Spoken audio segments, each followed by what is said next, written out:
Tema van vanoggend se woordverkondiging is die grootste word die geringste.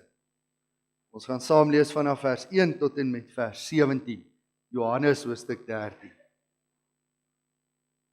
Voordat ons saam lees, kom ons bid eers saam.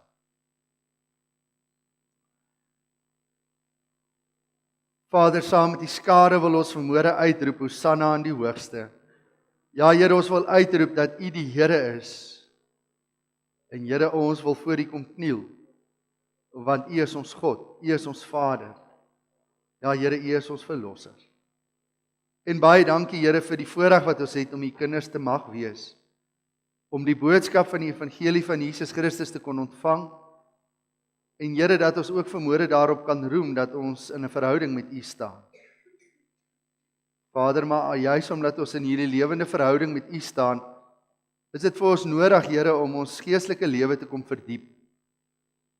Ja, Here, en wanneer ons besig is met die woord, is dit juis die bedoeling dat ons nader aan U sal kom, dat ons nader aan die waarheid sal kom, en dat die lig van Jesus Christus al hoe meer uit ons binneste sal straal. Vanmôre wil ons kom vra, Here, dat U deur hierdie gedeelte wat ons gaan saam lees, 'n gedeelte wat ek dink ons almal baie goed ken, Here, maar dat U ons tog vanmôre iets sal laat hoor, wat ons dalk in die vroeër nie gehoor het nie. En dat ons vanmôre ietsie sal verstaan, Here, van dit wat ons dalk nie verstaan het. En daarom wil ons onsself nou tot U beskikking stel. En vra, Here, dat U deur die woord en ook deur die Gees tot elke van ons nou sal kom spreek. As ons dit vra, vra ons dit in die naam van ons Here Jesus Christus. Amen. Johannes 13 vanaf vers 1. Voor die viering van Paasfees het Jesus reeds geweet dat die tyd vir hom gekom het om van hierdie wêreld af na die Vader oor te gaan. Hy het sy eie mense wat in die wêreld is liefgehad. Hy het hulle tot die uiterste toe liefgehad. Jesus en sy disippels was aan tafel. Die duiwel het toe al klaar vir Judas, seun van Simon Iskariot, op die gedagte gebring om Jesus te verraai. Jesus het geweet dat die Vader alles in sy hande gegee het en dat hy van God gekom het en na God teruggaan. Toe het hy van die tafel af opgestaan, sy boekleed uitgetrek en 'n handdoek gevat en hom om hom vasgemaak. Daarna het hy water in 'n waskottel gegooi en begin om sy disippels se voete te was en dit dan af te droog met die handdoek wat hy om hom gehad het. Toe hy by Simon Petrus kom, vra die vir hom, Here, gaan U my voete was? En Jesus antwoord hom, wat ek doen, begryp jy nie nou nie, maar later sal jy dit verstaan. Maar Petrus sê vir hom, U sal in alle ewigheid nooit my voete was nie. Daarop sê Jesus vir hom, as ek jou nie was nie, het jy nie deel aan my nie. Simon Petrus sê toe vir hom, Here, dan nie net my voete nie, maar ook my hande en my gesig. En Jesus sê vir hom, hy wat al klaar gebad het, is heeltemal skoon. Hy hoef later niks meer as sy voete te was nie. En julle is nou skoon, maar nie almal nie. Jesus het geweet wie hom sou verraai, en daarom het hy gesê, julle is nie almal skoon nie.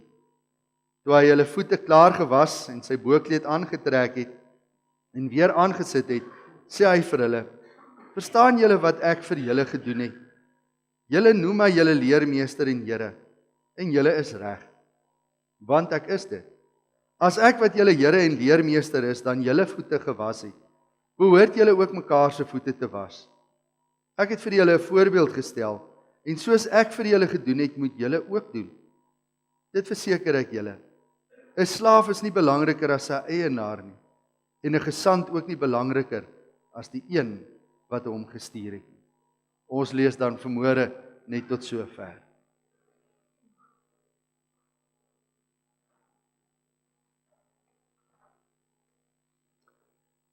Die tyd het aangebreek en die uur is nou. Ja, die verlossingsplan wat God vir die wêreld gehad het, moes nou in die strate van Jerusalem tot vervulling gekom het. Ja, die Jode is op soek na die Here Jesus Christus, ook die leiers van die kerk is op soek na Jesus Christus. Die Fariseërs, die Sadduseërs, die skrifgeleerdes, nie een van hulle kan aanvaar dat Jesus die Messias is nie. En daarom is hulle almal op soek na hom, nie om hom aan hom die eer te bring nie, maar om Jesus Christus dood te maak. En dan iewers in 'n boefvertrek in Jerusalem, kom Jesus saam met 'n groep mense bymekaar waar hy die Paasfees maaltyd gaan vier, soos wat die Jode se gebruik was, ook aan daardie tyd.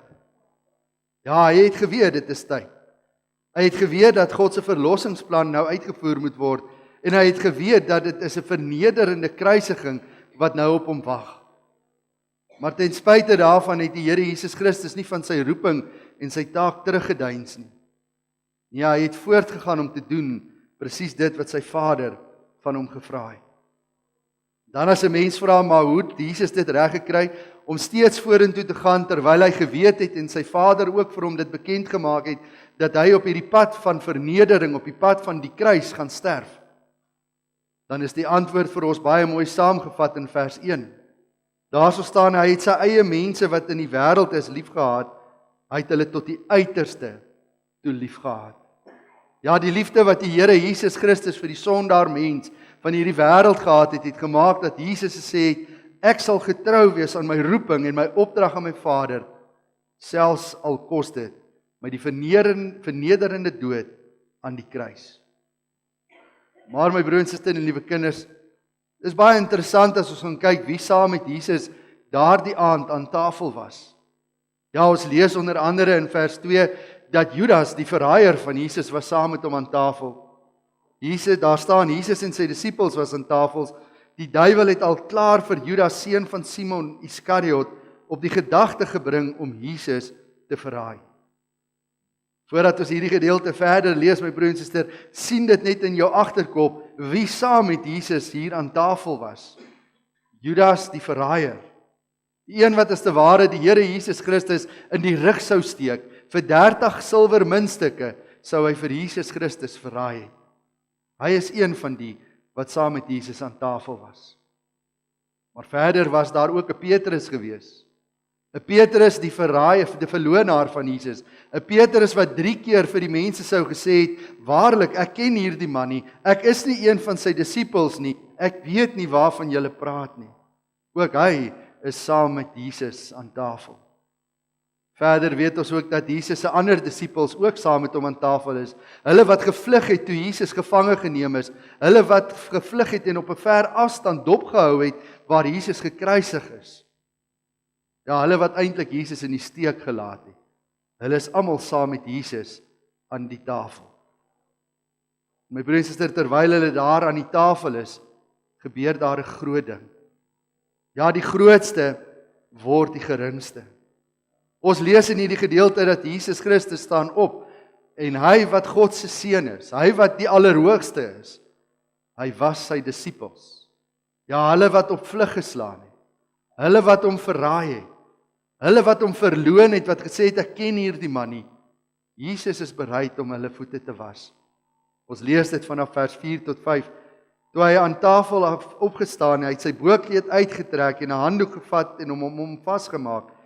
Daarna het hy water in 'n waskottel gegooi en begin om sy disippels se voete te was en dit af te droog met die handdoek wat hy om hom gehad het. Broer en suster, voetwassing was in die Nuwe Testamentiese tyd egter nie 'n vreemde handeling gewees nie. Ja, dit was 'n redelike algemene gebruik gewees dat wanneer gaste by jou kom kuier het, dat hulle voete sou gewas het. Want jy moet onthou, my broer en suster, in daardie tyd het die mense maar in die stofpaaie geloop. Daar was nie die paaie wat ons vandag het nie.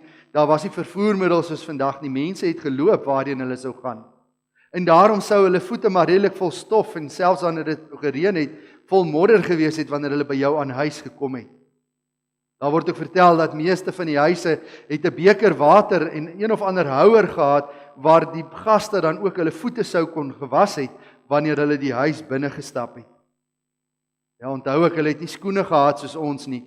Al wat hulle gehad het was eintlik maar 'n vel gewees wat onder op die sool was en dan het hulle dit met riempies vasgetrek om die voet. Met ander woorde, wanneer jou gaste by jou aangekom het, was hulle voete redelik vuil gewees. Maar my broer en suster, die gebruik was dat dit die slaaf se werk was om die voete te was. Ja, dit was nie die gasheer se taak gewees nie, dit was sy slaaf se taak gewees om ook sy gaste se voete te was en skoon te maak voordat hulle aan tafel sou gaan sit het. Dit was maar 'n redelike vernederende werk gewees. Ons weet ook dat wanneer daar verskillende slawe was, onder andere Joodse slawe en sê maar Griekse slawe, dat 'n Joodse slaaf gevrywaar sou geword het van hierdie vernederende werk en dat 'n Griekse slaaf eerder hierdie werk sou moes gedoen het. Nadat Jesus en sy disippels deur die stad gestap het en in hierdie bovertrek gekom het, lees ons dat niemand het hulle voete gewas nie en hulle was reeds aan tafel gewees en hulle het ook nie soos ons by 'n tafel gesit nie, hulle het gaan lê. Met ander woorde, jou voete was agter die rug gewees van die persoon wat langs jou gelê het. En so aan tafel was hulle gereed om die Paasmaaltyd te geniet. En dan lees ons dat die Here Jesus Christus het opgestaan en Jesus Christus het sy tafelgenote se voete gewas. Ja, hulle wat hom geslaan het, hulle wat hom verloon het, hom wat vir Jesus verraai het vir 30 silwermuntstukke. Jesus staan op en hy was sy disippels se voete. My broers en susters, ek glo dat die disippels op daardie stadium vir hulle self gevra het, maar hoekom doen Jesus dit? Ek dink van hulle het dalk op daai stadium ook nog skuldig gevoel, want net 'n rukkie voor dit het Jesus se disippels op pad daarheen, het hulle met mekaar geredeneer oor wie is die belangrikste in die koninkryk van God, en het hulle beklei oor wie gaan 'n ereposisie en wie gaan nie 'n ereposisie hê nie. En dan wanneer hulle daar aan tafel is, staan Jesus, die leermeester, die Messias, staan hy op en hy was sy disippels se voete. Dan vra mens jouself die vraag af, Jesus, hoekom? Hoekom het u hierdie manne se voete gewas? En dan sien ons ook dat die disippels baie vreemd seker na mekaar gekyk het, maar een disipel met die naam van Petrus, dat hy eintlik weier. Dat hy hom as te ware verset teen die Here Jesus Christus en vir Jesus kom sê, maar Jesus, ek gaan nie toelaat dat u my voete was nie. In die ewigheid sal ek nie toelaat dat u dit doen nie. En dan antwoord Jesus hom in vers 8, dan sê Jesus vir hom, as ek jou voete nie was nie, het jy nie deel aan my nie. My broer en suster, jy moet mooi hoor wat Jesus in hierdie woorde vir Petrus wil sê. Jesus wil vir hom sê, Petrus, as jy deel aan die koninkryk van God wil hê, moet jy bereid wees om deur my gedien te word. My broer en suster, ek dink nie ons verstaan mooi wat dit beteken. Wat Jesus kon sê is, Petrus, jy as mensekind moet bereid wees om deur God self hier op aarde gedien te word. Ja, die Almagtige, die ewige God. Hy wat van ewigheid af daar is en tot in alle ewigheid daar sal wees. Jy moet bereid wees om deur hom gedien te word. Anders sal jy nie deel hê aan die koninkryk van God nie. Het Jesus dit nie ook van tevore gesê nie? Het Jesus nie self ook vir sy disippels gesê, ek het nie gekom om gedien te word nie, maar ek het gekom juis om te dien. Daarom sê Jesus vir Petrus, Petrus, as jy deel aan my wil hê, moet jy bereid wees om gedien te word. Broer en suster, en dis vir my die wonderlike, dat God se almag en God se grootheid en God se liefde word juis sigbaar wanneer God sy boekleed uittrek, 'n handdoek om sy lyf vasmaak en bereid is om mense wat hom gaan verloon, verraai, mense wat gaan weghardloop wanneer die krisisuur aanbreek, dat Jesus bereid is om daardie mense se voete te was en hulle te dien. My broer en suster, God se almag word sigbaar wanneer God die waardesisteem van vandag en van daardie tyd omver kom werp. In daardie tyd sou mense nie daaraan gedink het dat iemand wat 'n Messias, 'n leermeester was, dat hy wat so hoog verhewe was, tog ooit iemand so nederig soos 'n disipel, soos 'n visserman se voete sou gewas het. Maar dit is juis wat God kom demonstreer het. Die liefde wat God vir hulle het. En dan, my broer en suster, kom Petrus en dan verstaan hy nog steeds nie reg nie. En Petrus kom sê vir hom, Here, in daai geval, nie net my voete nie, maar sommer my gesig ook. Hy sê vir hom, hy sê eers, nou het ek hom daar, Here, dan nie net my voete nie, maar ook my hande en my gesig. My broer en suster, my vraag vanmôre is, wat sal jy doen as die Here vermoere na jou toe kom om jou te was. As die Here vermoere na jou toe kom en die Here trek vermoere sy boekleed uit.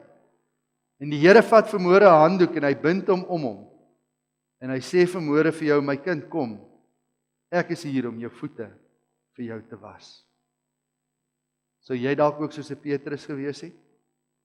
Sou jy dalk ook vermoere vir hom gesê het, Here, nie net my voete nie, was asseblief my hande en my gesig ook. Here, was my in totaliteit. Of sou jy dalk, soos 'n Judas, maar net stil gebly het, en soos die ander ook maar net toegelaat het, dat Jesus jou was.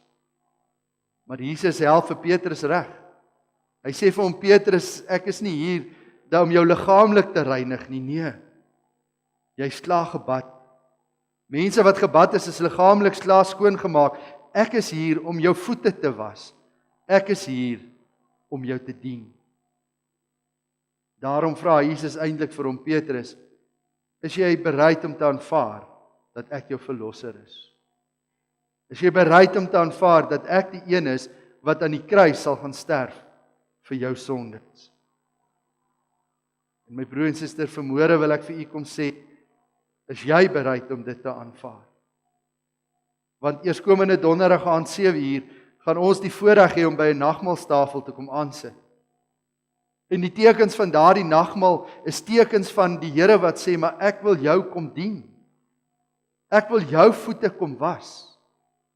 Ek wil vir jou kom reinig, nie met water nie, maar deur die bloed van my seun Jesus Christus, wat aan die kruis vir jou sondes gesterf het.